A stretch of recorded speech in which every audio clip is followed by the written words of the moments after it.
Welcome, Mindwave TV. We are talking about how to focus. For a long time, I didn't know how to focus. I was very distracted. I most possibly had or have ADHD, all of that stuff, the dyslexia, dyspraxia, didn't know what I want. It was all just a bit of a fumble. Focusing was always really difficult. When I figured out what I wanted to do, what I wanted to achieve, I'm assuming you know what it is that you want to achieve, or you're already doing that thing and you just want to focus more. This is all about focusing more, not doing more, making more space to focus. Long story short, I went on this quest of how to study and how to focus, and I asked loads of people, and some people were like, what do you mean how to study? You just study.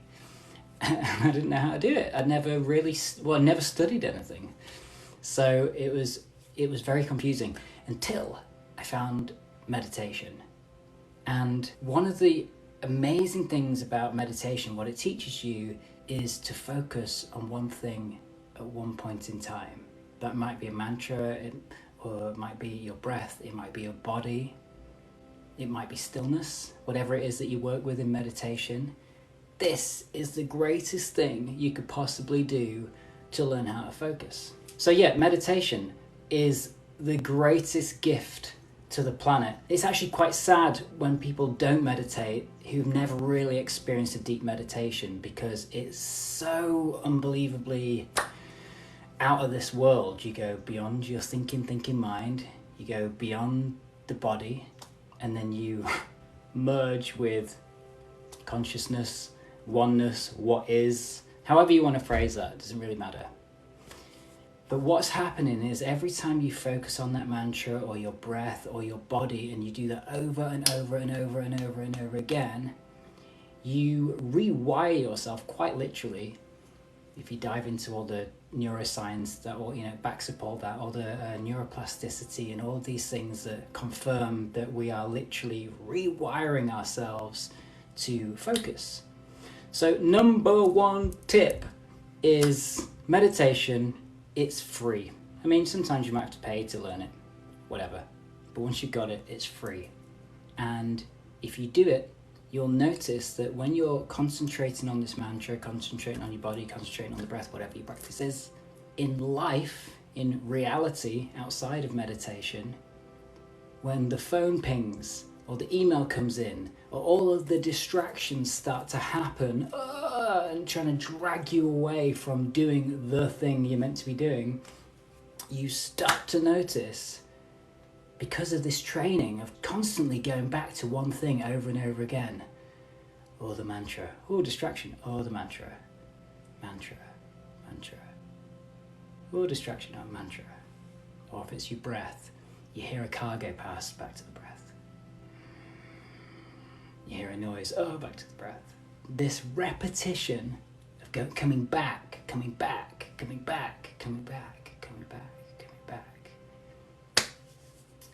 you're rewarded for in your daily life. I couldn't concentrate on anything unless it was something I wanted to do, like play my guitar or watch a show I loved. I could concentrate on that. Isn't it funny that a lot of people go, I just can't concentrate, I have this, I have that, I can't concentrate. But when they're doing the thing that they love doing, people can play computer games for hours uninterrupted. So, meditation rewires you, pulls you back. And I want to use this as a teaching moment here. So I have a very scattered mind, right? We've got to remember the self-talk.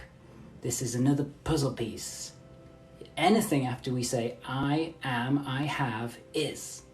So I have a very scattered mind. You are telling yourself to expect to constantly have a scattered mind.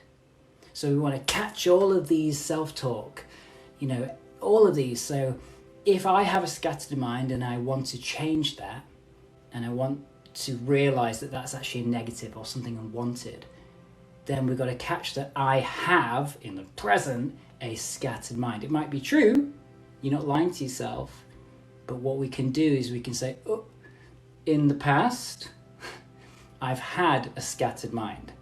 Now, the past can be literally just before this moment. Well, it always is. It's always just before this moment.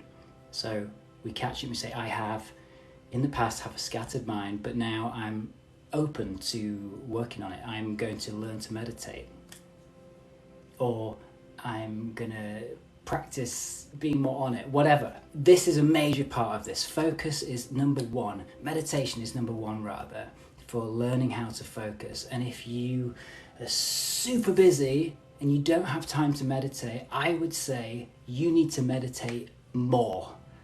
Because if you're juggling loads of stuff, it's far more important for you to be on and on, because you've got to spin all these plates.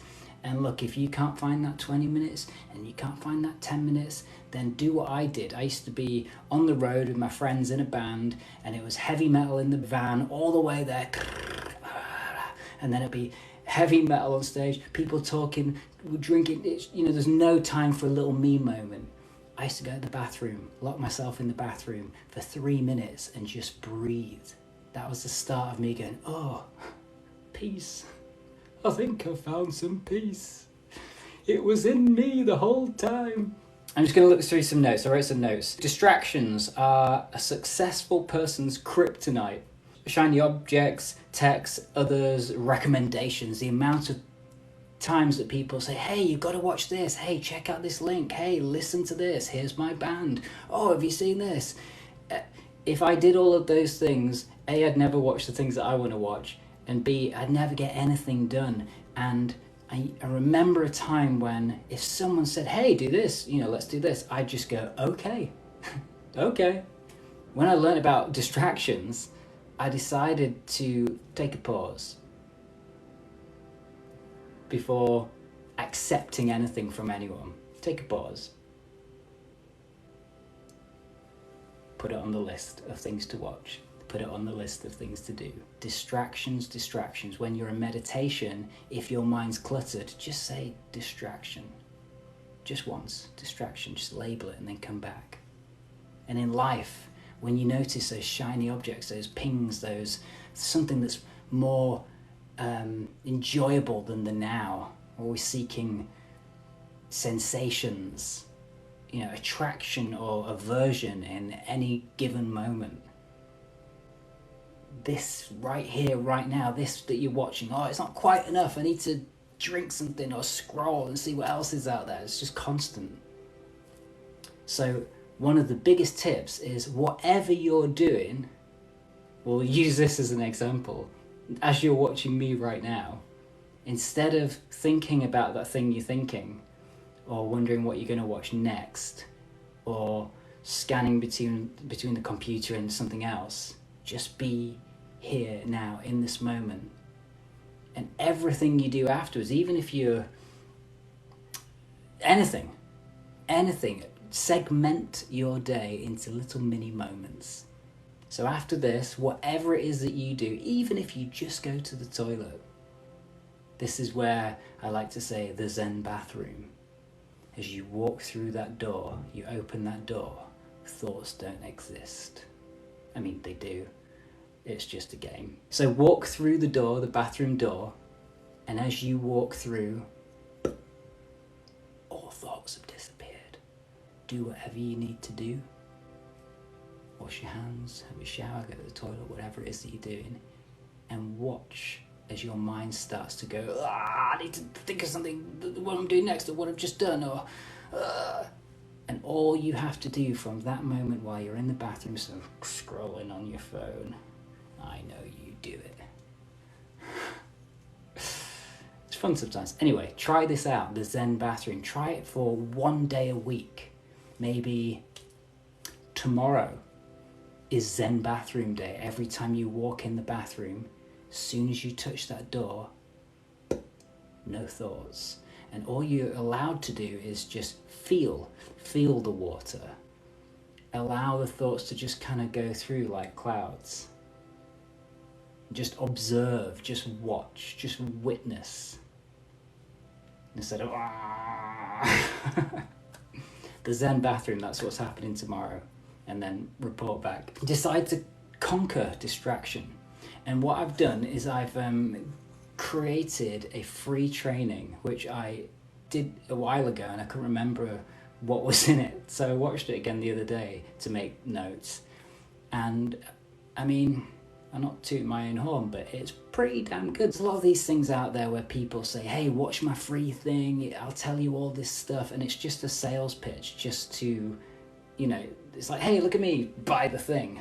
Admittedly, I do that way later. But this free training has got so much value in it. It's literally packed full of just little simple tips that you may know, you might have forgotten, things that are really, really helpful. And it'll just help you stay focused, stay in tune with your goal. So the last thing I wrote was become obsessed with anyone that pushes you and teaches you. I don't mean like obsessed in a weird way.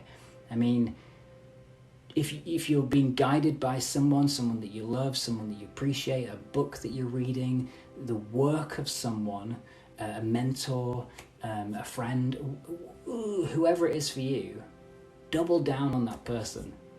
That sounds a bit weird. Go all in.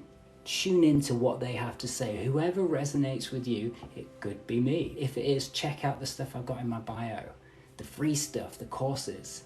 Whoever vibes with you, take them on. Go all in and tune out from all of the other people that are saying the same stuff, just in a different way.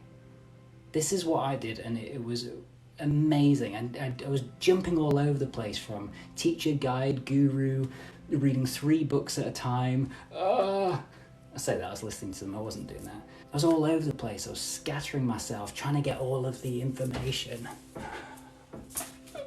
When one of the books was brilliant, just listen to that 3 times and actually apply what's in the book. So, I invite you to click the link in my bio and check out the free training. No strings attached. It will make your day better. It will fine-tune you to focus more on what it is that you truly want. That's my mission. For you to make life just a little bit more enjoyable or easier or more effortless. So Richard, Len, Stacy, Banger and Mash, Tom, and everyone else, thanks for sticking around. Check out the free training in the bio. Have the most amazing evening, afternoon, morning, wherever you are. I'll see you soon. Thanks for sticking around. Oh.